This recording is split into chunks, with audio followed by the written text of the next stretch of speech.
Hey, everybody. Welcome back to another episode of Rent Prep for Landlords. This is episode number 310, and I'm your host, Eric Worrell. And today we're going to be looking at comments and voicemails that have been left for us over the last couple of months, kind of going through some of the better ones, answering some of the questions that people have for us on the blog and random blog posts. Some of them are pretty good, and we got a pretty good one that's kind of giving us some insights from a tenant who's really upset and frustrated.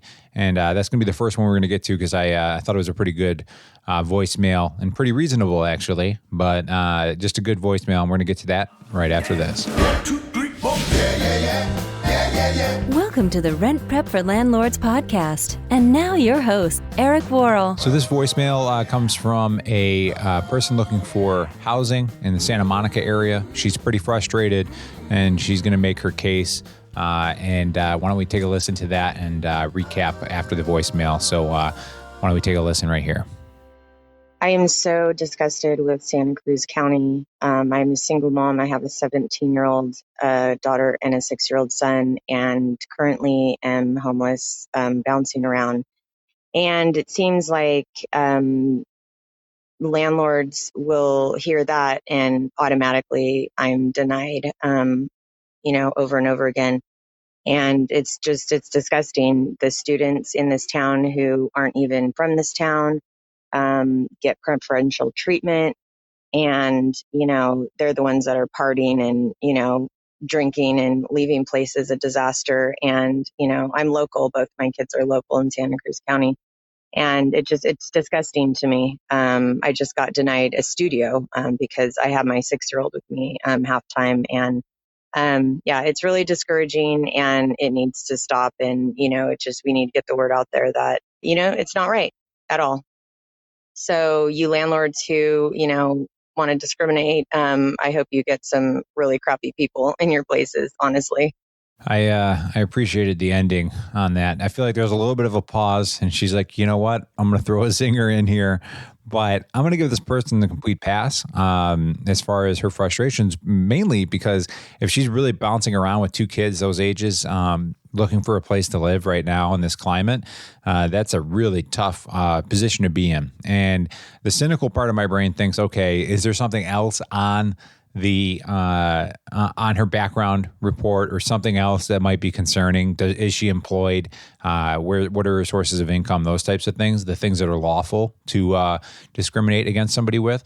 But we don't really have that context. I know a lot of times I kind of go back to the analogy of in high school when, somebody breaks up with their boyfriend or girlfriend, and if it's your friend, you get their version of it, and that person was horrible and they did this and blah, blah, blah, blah, blah. And you kind of gloss over every awful thing about yourself. And, that might be the case here, or it might be truly that she's getting discriminated against because she's going to these showings with kids or putting that on her application and people are looking past her. And I think I said Santa Monica before, but I think she corrected me there in Santa Cruz.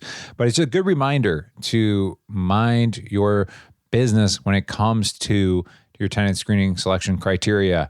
Things like excluding somebody from your rental because they have kids or race, origin, sexual orientation.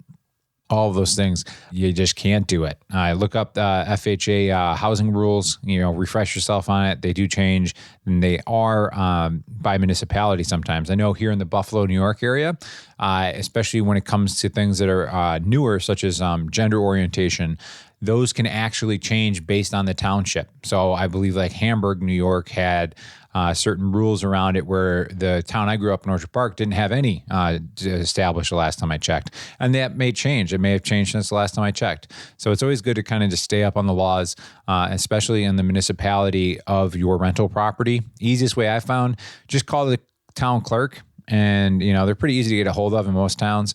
And just tell them, hey, I just want to make sure I'm up to date on everything and want to make sure I'm doing things by the right way. What are the rules and regulations that I should be aware of in the town? You might find something too that you weren't even thinking of. Maybe it's a noise ordinance or way that trash is handled or whatever it may be. But it's a good thing to do. It's a good practice to to work on.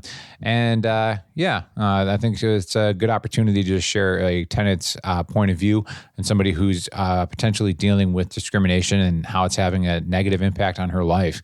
So I think it's cool to get that viewpoint from the tenant. So why don't we move on to the next voicemail and have a listen here. My daughter's mom and myself and my daughter have lived in this house, and she recently has been acting out and leaving every day and staying at someone else's house and not coming home but an hour a day. And this time she has left for over a week straight with no contact. And my question is, when can you change the locks and not allow her to come back in legally for abandonment of her residence?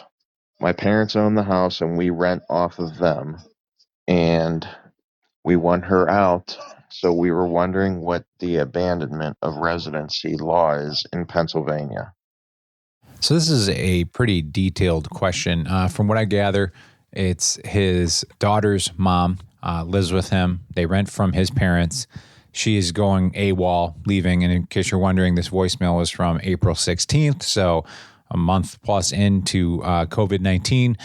So you can see why somebody, especially with kids home, is a little concerned when somebody's just leaving and then coming back a week later and you have no idea where they've been or what they've been up to. Pretty frustrating situation, no matter what your situation would be, but especially during coronavirus in these times. As far as how to handle it, I mean, the first thing I would think of in this particular case is who's actually on the lease. I wonder how that was handled since it's his parents. Sometimes I've seen situations where people are not as they don't cross their T's and dot their I's, so to speak, when it comes to renting to their kids. They may just say, hey, you're good. And they don't even have a lease, or maybe he's only on the lease and she isn't. Those are all things that I think are the most important things to look at first in these types of situation. We used to joke, you would say, what's your lease say? Because we would be writing that so much in the Facebook group when people have questions like this. But I'd start with the lease. And then in this particular situation, it's going to be state specific. He mentioned it's Pennsylvania. There's different rules on abandonment and how you handle that for each state. So those are things you're going to want to consider. And in these types of tricky situations, I would definitely consider actually going to an attorney and getting their advice. One of the services I've recommended in the past, which I still recommend, is avvo.com, because they have an opportunity where you can get like 15 minutes of consultation for $45, which is a pretty good deal. But they also have a forum that you can go to and post legal questions. And I've tried this out at least like 5 different times. And I think almost every time I got an answer from an attorney in that town or that area who gave me really good legal advice. And, they're doing it for free because they're hoping you use them if you need, them in the future.